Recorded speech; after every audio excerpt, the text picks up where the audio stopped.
بھائی اگر آپ نے آخری رکعت میں شامل ہوئے ہیں تو 2 رکعتوں میں فاتحہ بھی پڑھیں گے اور سورت بھی پڑھیں گے۔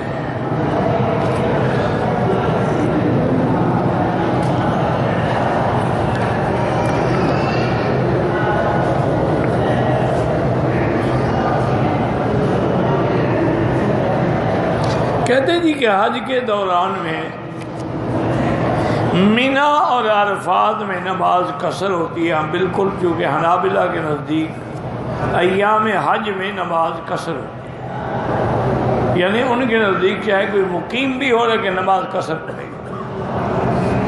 امام ابو حنیفہ رحمۃ اللہ علیہ فرماتے ہیں کہ نماز الگ فرض ہے، حج الگ فرض ہے، اس کے لیے احکام تبدیل نہیں ہوتے ہیں۔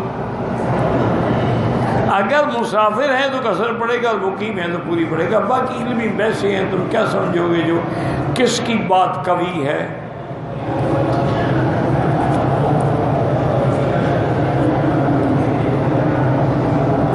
کہتے جی کہ قرآن پاک کی آیات کو لکھ کے فریم کر کے گھر میں لگائے، کوئی بات نہیں۔ او یار، فلمی فوٹو لگانے سے تو بہتر ہے نا، قرآن تو پڑھے گا نا، جب دیکھے گا آیت تو پڑھے گا۔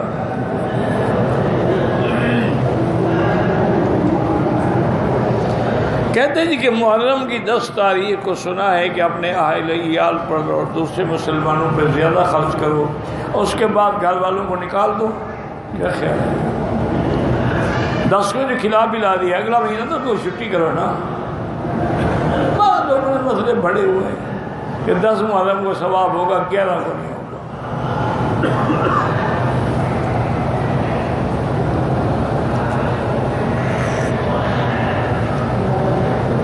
اللہ کے بندے، یہ سب باتیں ہیں۔ سارا سال خرچ کرو، اللہ کے راستے میں خرچ کرو۔ الذین ينفقون اموالهم باللیل والنہار، مومن کی صفت یہ ہے کہ رات ہو دن ہو اللہ کے راستے میں خرچ کرتا ہے، سرا وعلانیۃ، چپکے سے بھی ظاہر۔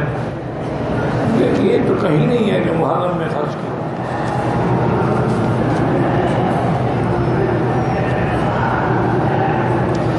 میرا دوست مدینے گیا، واپسی پہ عمرہ نہیں کیا، بالکل دم پڑ گئے، یا جلدی سے دوبارہ جا کے عمرہ کر لے، پھر دم نہیں پڑے، ورنہ دم دینی پڑے۔ میقات سے بغیر عمرے کے آیا ہے۔ جو لوگ عمرے پہ آئے ہوئے ہیں، اب اگر مزید عمرہ کرنا چاہیں، مسجد عائشہ سے کریں، جیرانہ سے کریں، سب جائز ہے۔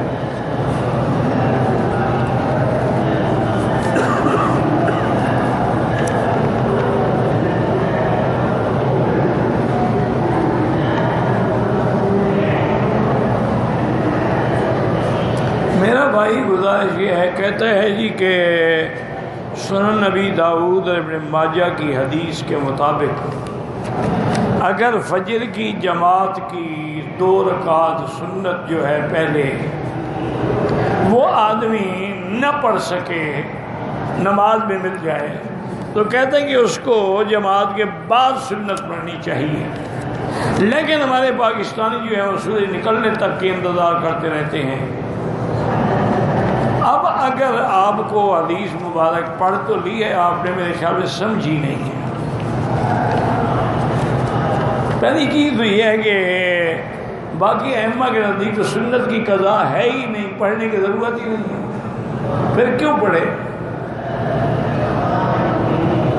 یہ تو صرف احناف کے لیے ہے کہ چونکہ 2 رکعت فجر میرے سرکار میرے آقا کو زیادہ محبوب تھی، کہ خیر من الدنیا وما فیہا، ساری دنیا کی بادشاہی سے بھی مجھے یہ 2 رکعت زیادہ پیاری ہیں، اس لیے علماء احناف کہتے ہیں یار اس کو نہ چھوڑا کرو، اگر رہ بھی گئی ہو تو بعد میں پڑھ۔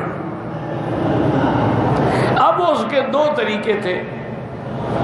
ایک طریقہ تو یہ تھا کہ ہم نماز پڑھنے کے فوراً بعد 2 رکعت پڑھ لیں، لیکن دوسری حدیث آ گئی لا صلاۃ بعد الفجر حتی تطلع الشمس، فجر کے بعد نماز نہ پڑھو جب تک سورج نہ نکلے۔ تو آپ جنہوں نے دونوں حدیثوں میں عمل کیا انہیں پہ اعتراض کر رہے ہیں۔ مشکل ہوتی ہے نا جی، آدمی کیا کرے کہ صرف پڑھنا کافی نہیں ہے، علماء کی خدمت میں جا کر حدیث پڑھے بھی سمجھے بھی پھر عمل کرے گی، اور پھر احادیث متضاد ہوتی ہیں، متعارض ہوتی ہیں، اس تعارض کو رفع کرنے کے لیے علماء کا کام ہے۔ بہرحال ہم تو دعا ہی کر سکتے ہیں اور کیا کر سکتے ہیں۔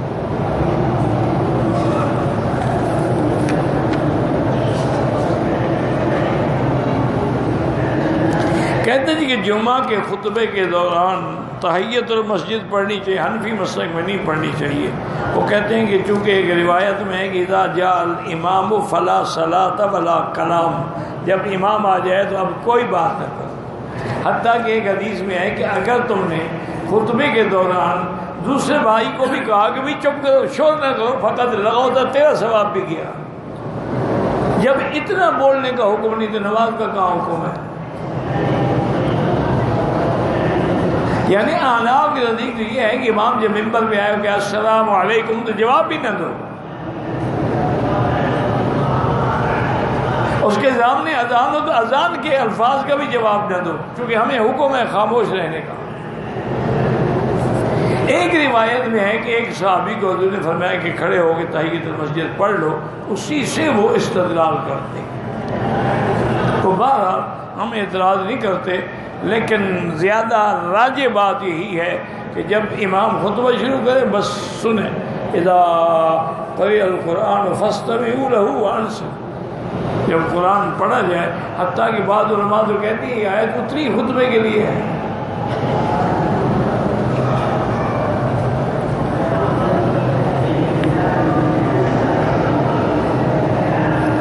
میرے دل میں برے خیالات آتے ہیں، لا حول زیادہ پڑھا کرو، اعوذ باللہ من الشیطان الرجیم پڑھا کرو۔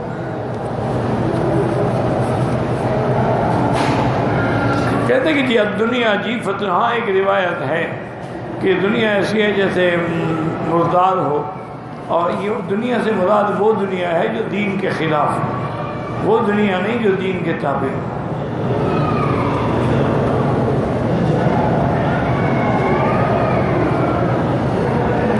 امام کے ساتھ 4 والی رکعت میں پہلی 2 رکعت کے بعد درود نہ پڑھا کریں تشہد میں۔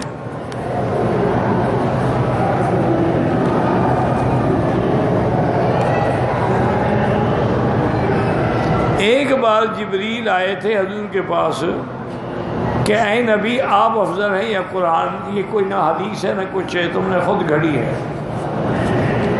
جبریل کو پوچھنے کی کیا ضرورت تھی، کیونکہ اس نے نمازیں پڑھنی تھیں، احکام پہ عمل کرنا تھا، وہ تو معصوم ہے، وہ تو مکلف ہے ہی نہیں، وہ ایسا سوال کیوں کرے؟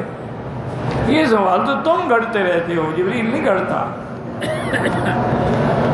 یہ تمہارے دماغ ہوتے ہیں جی پیر افضل ہے یا قرآن افضل ہے۔ ورنہ اللہ وسع مرحوم سے کسی نے پوچھا تھا چٹ لکھ کر کہ حضرت پیر کا شان زیادہ ہے یا قرآن کا؟ انہوں نے کہا بیٹا قرآن کو آئے ہوئے 1400 سال گزر گئے ہیں، ہر گھر پہ موجود ہے، تم کسی پیر کو 14 دن گھر پہ رکھ لو، پتہ لگ جائے گا کون افضل ہے۔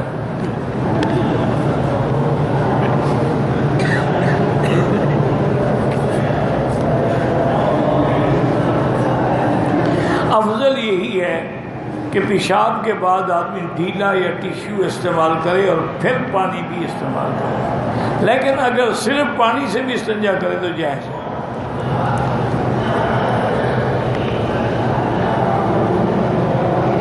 اہل حدیث یا دیوبند کون سا فرقہ ہے؟ کوئی فرقہ نہیں، دیوبند جگہ کا نام ہے، اہل حدیث مانا حضور کی حدیث پہ عمل کرنے والا، فرقہ تو کوئی نہیں، فرقہ تو تمہارے دماغ میں کھڑا ہے۔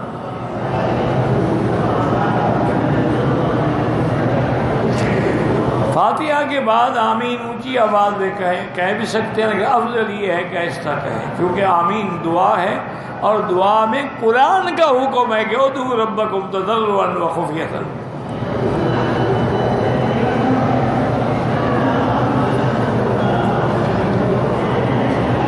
حدیث کی کوئی کتاب ہو جس کو پڑھ کے ہم عمل کر سکیں۔ میرا بھائی ایک کتاب تھی میرے دماغ میں، معارف الحدیث، حضرت منظور نور نعمانی رحمۃ اللہ علیہ لکھنؤ والوں نے لکھی تھی، وہ آسان بھی ہے اور ہر حدیث کے ساتھ ساتھ ترجمہ بھی ہے، وہ لے لیں تو انشاءاللہ بہتر ہے۔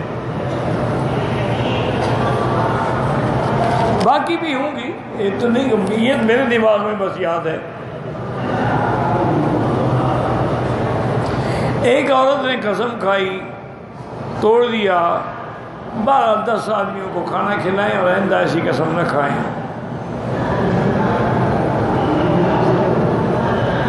کہتے کہ اس کا شوہر جو ہے سعودی عرب میں رہتا ہے، جو حرم کے باہر سبیل کے ان کو کھلا سکتے ہیں، غریبوں کو کھلاؤ، مسکینوں کو کھلاؤ۔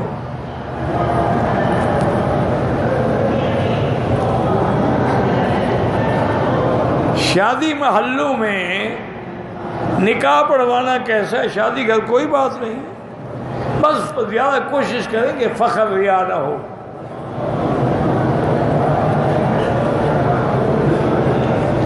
مدرسے میں جو زکوٰۃ کا پیسہ آتا ہے اس سے اساتذہ کھانا نہیں کھا سکتے، طلباء کھاتے ہیں۔ مدرسے کا تعمیری کام بھی زکوٰۃ کے پیسوں سے نہیں ہو سکتا ہے۔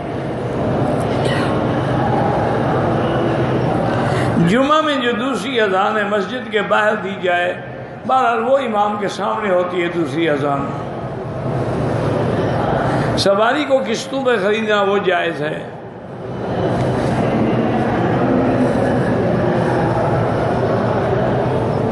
تھوڑی دین کی فکر جو ہے 70 سال کی عبادت سے بہتر ہے۔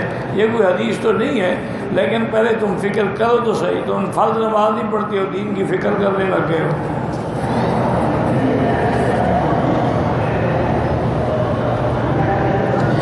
کہتے ہیں کہ ایک آدمی کہہ رہا تھا کہ فرعون کی داڑھی تھی۔ ہاں بالکل فرعون کی داڑھی تھی، اس میں کیا ہے؟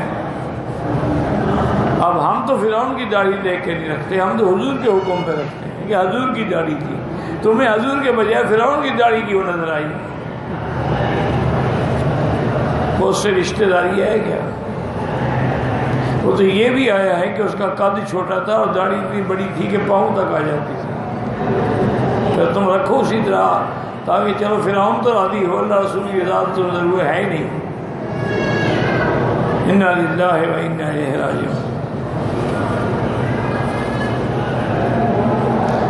ایک آدمی بیمار ہے، اللہ شفا عطا فرمائے، ہر بیمار کو شفا عطا فرمائے۔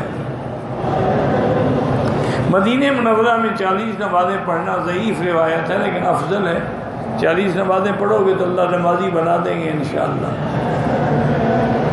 فرض نماز میں امام کے پیچھے حنفی ہے تو فاتحہ نہ پڑھے، شافعی ہے تو پڑھا کریں۔ میں نے ایک 10 کو عمرہ کیا، پھر مسجد عائشہ سے عمرے کی نیت کی، طواف کیا، سعی کی۔ دوسری مرتبہ بھی بال کٹوانے ہوں گے، بالکل نہیں کٹوائیں گے تو دم پڑ جائے گا۔ میں نے پچھلے سال حج عمرہ کیا، قربانی نہیں کی۔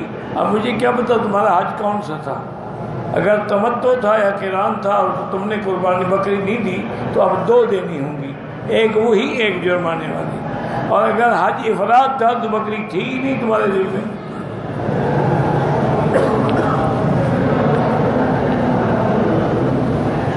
کعبے پہ نام لکھنے کا کوئی حکم نہیں ہے۔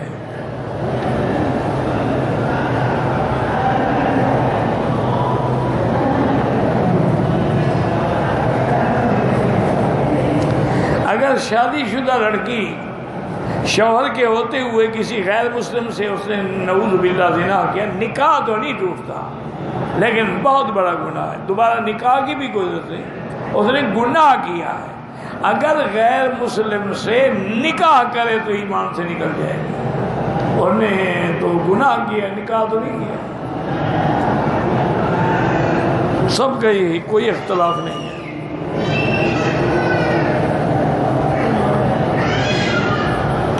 امجد کے والدین اللہ شفا عطا فرمائے۔ کون سی عورت ہے جو سب سے پہلے جنت میں جائے گی؟ اللہ عالم۔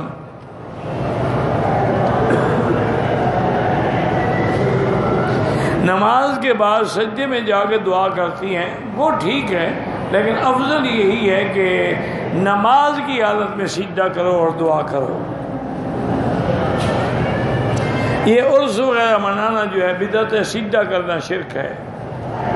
وتر کی 3 رکعتیں ہیں، پہلی رکعت میں سورۃ سبح اسم ربک الاعلی، دوسری رکعت میں قل یا ایھا الکافرون، تیسری رکعت میں قل ھو اللہ احد۔ اگر 3 رکعتیں نہ ہوتی تو حضور 3 سورتیں ہی نہ بتاتے۔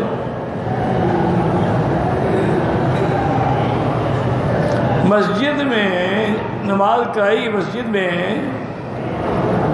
پتہ نہیں 5 نماز نہیں ہوتی، جمعہ پڑھنے والے امام بھی فقط جمعہ پڑھاتا ہے، سنت نہیں، جس کی داڑھی نہیں ہے اس کے پیچھے نماز نہ پڑھا گا، اور جہاں 5 نمازیں نہیں پڑھی جاتی پھر جمعہ کیسے ہو گیا؟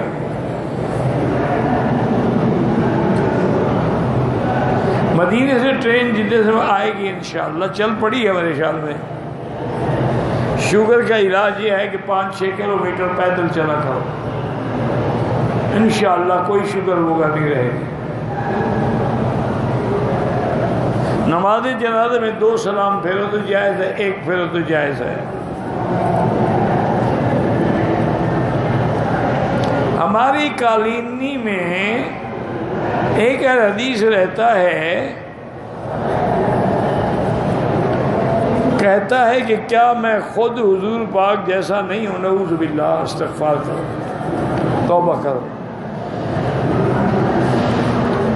مسلسل عمرہ کرے، ہر دفعہ حل کرانا پڑے گا، نمازی کے آگے نہ گزریں، قرآن پاک کو زمین پہ نہ رکھیں، اونچی جگہ پہ رکھیں۔ جہاں تصاویر جو بنائی جاتی ہیں دین کے علاوہ ویسے وہ ناجائز ہیں۔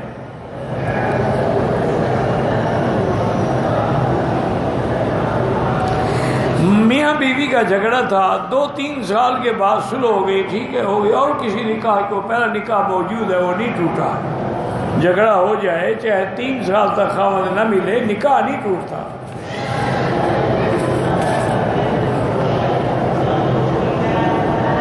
میں نے عرض کیا نا معارف الحدیث لے لیں، اور بھی کئی کتابیں ہوں گی، کسی مکتبے میں جا کے اردو کی کتابوں کے نام پوچھ لیں۔ الفاظ میں احرام پہنا بھی اتار دیا، اسی دن الفاظ میں احرام اتار دیا، سعی طواف دونوں، نیت نہیں کیا تو پھر حج کہاں ہوگا جب نیت ہی نہیں کیا؟ اگر نماز قضا ہمیں یاد نہ رہے بس پڑھتے رہو، باقی اللہ معاف کریں گے۔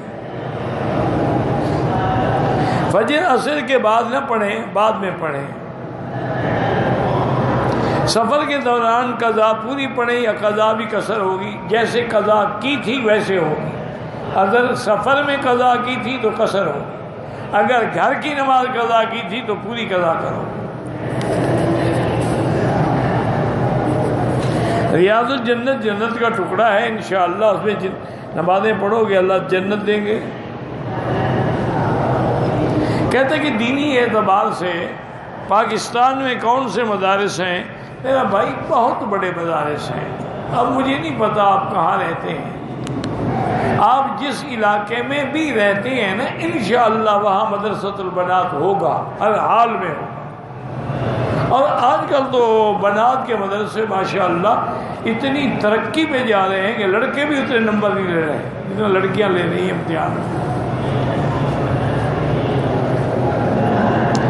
طائف سے احرام نہ باندھے دم پڑتی ہے، جیلانہ سے نہ باندھے تو کوئی دم نہیں۔ زندہ کے لیے کوئی عمرہ نہیں ہوتا ہے، نابالغ بچے کے لیے بھی کوئی عمرہ نہیں ہوتا۔ میں نے عمرے سے پہلے بوسہ دیا، کوئی دم شم نہیں انشاءاللہ۔ ناپاکی کی حالت میں عورت حرم میں نہیں آ سکتی ہے، باہر میدان میں بیٹھی رہے۔ یار یہ ایسا مسئلہ ہے، تمہارے اپنے ملک میں جب عورت کو حیض ہو مسجد میں آتی ہے، وہاں نہیں آتی تو یہاں مسئلے پوچھ رہے ہو۔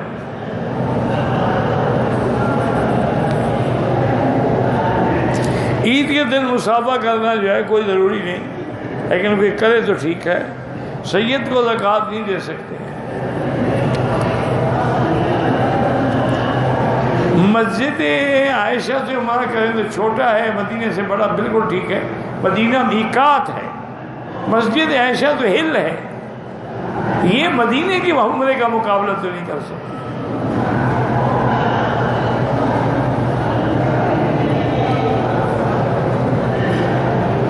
کہتے ہیں جی کہ آپ اپنے ساتھیوں سے کہیں کہ جتنی آپ کی کتابیں ہیں وہ کوشش کر کے نیٹ پہ ڈال دیں تاکہ دنیا اس سے فائدہ اٹھا سکے۔ انشاءاللہ اللہ تعالی کسی کو ضرور یہ توفیق دیں گے کہ وہ آہستہ آہستہ ایک ایک کر کے دو کر کے کتابیں نیٹ پہ ڈالتا جائے، کیونکہ الحمدللہ اب تو کتابیں بھی اللہ کی رحمت سے کافی ہو گئی ہیں۔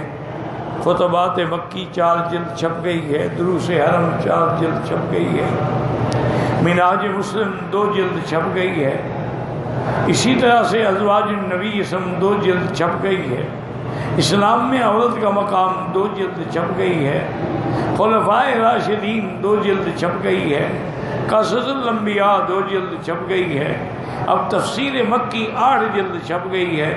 تو بہرحال اگر اللہ کسی کو ہمت دے تو مشورہ آپ کا بالکل ٹھیک ہے، کیونکہ آج کل جو چیز نیٹ پہ آ جاتی ہے نا اس سے بڑے لوگ فائدہ اٹھاتے ہیں کہ جب ان کے پاس ٹائم ہوا ضرورت ہوئی فوراً فائدہ اٹھاتے ہیں۔ اسی طرح اب میرا ایک دوست بتا رہا تھا کہ میری روز کی نوکری پر جانے کے لیے تقریباً 4 گھنٹے کی ڈرائیو ہے، یعنی 2 گھنٹے صبح 2 گھنٹے واپسی پہ۔ میں آپ کا CD لگا لیتا ہوں، جاتے جاتے سن لیتا ہوں الحمدللہ۔ گاڑی تو ویسے بھی چلا رہا ہوں، اور گاڑی میں ہے بھی کوئی نہیں، اکیلا بیٹھا ہوں اور پوری توجہ بھی سڑک پر ہے، تو سنتے رہتے ہیں، تو الحمدللہ ہمیں اس سے بڑا فائدہ ہو رہا ہے۔ اللہ قبول فرما لے، بس یہ کریں۔ اللہم صلی علی سیدنا محمد وعلی آل سیدنا محمد مبارک وسلم۔ یا اللہ یا اللہ یا اللہ یا رحمان یا رحیم یا حی یا قیوم یا ذا الجلال والاکرام یا الہنا الہ کل شیء الہ واحد لا الہ الا انت اللہم انت المیسر لکل عسیر وانت علی کل شیء قدیر۔ اللہم یسر امورنا امور اولادنا اخواننا امور من اوصانا واستوصانا مع راحت قلوبنا وابداننا والسلامة والعافية في ديننا ودنيانا واطمس على وجوه أعدائنا واطمس على وجوه أعدائنا وامسخهم على مكانتهم۔ یا اللہ بیماروں کو شفا عطا فرما، یا اللہ ہماری ظاہری باطنی روحانی جسمانی بیماریاں پریشانیاں دور فرما، یا اللہ بے حیاؤں کو حیا عطا فرما، بے اولادوں کو اولاد صالح عطا فرما، جن کے گھروں میں بچیاں ہیں ان کے رشتے آسان فرما، بے روزگاروں کو روزگار عطا فرما، قرض داروں کے قرض عطا فرما، یا اللہ ہمیں مانگنا بھی نہیں آتا بغیر مانگے عطا فرما، یا اللہ پوری دنیا میں جتنی مساجد ہیں، مدارس ہیں، معاہد ہیں، دین کے ادارے ہیں، دین کی جماعتیں ہیں، دین کے افراد ہیں، ان سب کی حفاظت فرما۔ یا اللہ مسلمان فلسطین میں ہیں، شام میں ہیں، کشمیر میں ہیں، یا اللہ روہنگیا میں ہیں، عرب میں ہیں، عجب میں ہیں، افغان میں ہیں، ان کی جان مال آبرو عزت کی حفاظت فرما۔ یا اللہ حرمین الشریفین کو قیامت تک حافظ سے محفوظ فرما۔ یا اللہ پاکستان کی حفاظت فرما۔ ربنا تقبل منا انک انت السمیع العلیم وتب علینا انک انت التواب الرحیم، وصلی اللہ تعالی علی خیر خلقہ سیدنا محمد وعلی آلہ واصحابہ اجمعین۔ اللہ